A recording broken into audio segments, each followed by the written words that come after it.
Good day, everyone. I am Jessa Meniano And I am Mariel Madrigal. And we are conducting a debate about the disadvantages and advantages of ecotourism planning and development, of ecotourism management.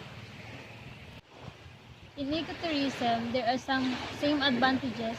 Firstly, it provides sustainable income for local communities. If people involved are able to properly manage activities, ecotourism will be able to offer sustainable local communities and even provide incentive and environmental projects. In ecotourism, the disadvantages of ecotourism planning and development, it is risk spoiling our region ecosystem. And how can you prove it? It can bring more substantial sources of revenue. The local can use help left their community out of poverty and even bring out important resources and technologies in struggling communities that help them to achieve sustainable development goals.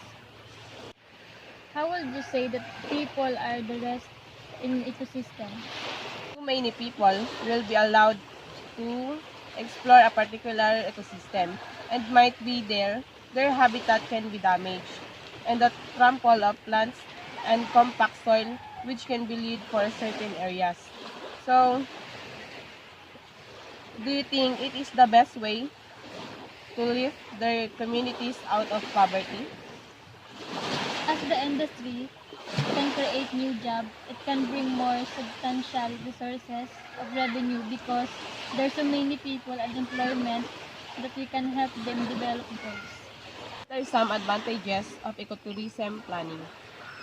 Secondly, it allows for new experience with employment. The industry provides people an opportunity to gain and to learn more about problems with environment.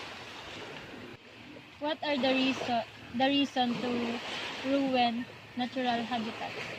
In highly visited ecotourism destination will more likely see development and encroachment and in and around the region, which can lead to habitat fragmentation and destruction, leading to loss of species and depend on their natural habitats.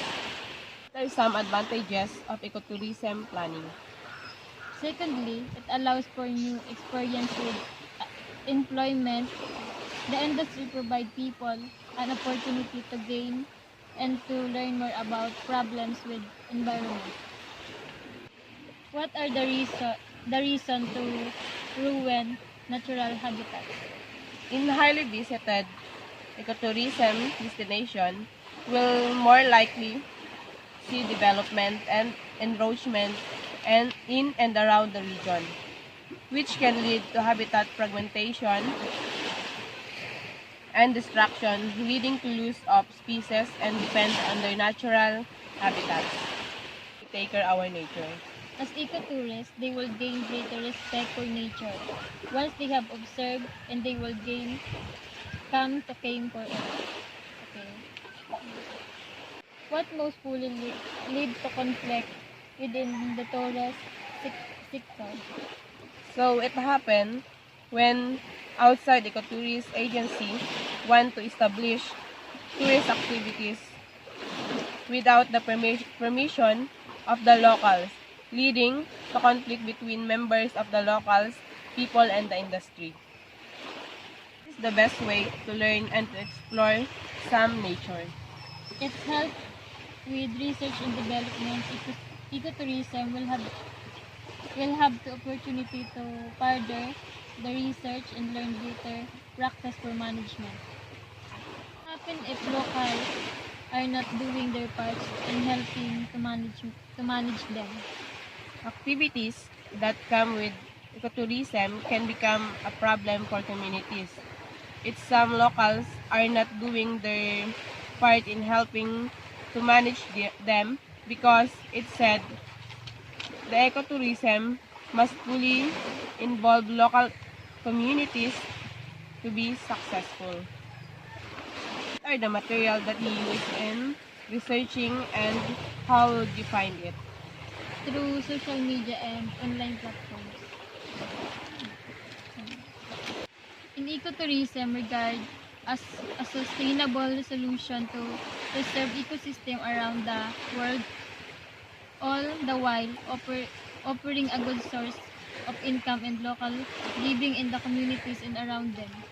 However, there is a lot of debates on whether the industry is as sustainable as it claims or not.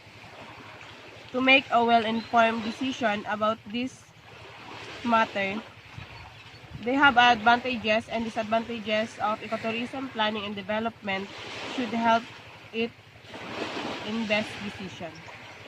That's all. And Thank thank you you. for watching.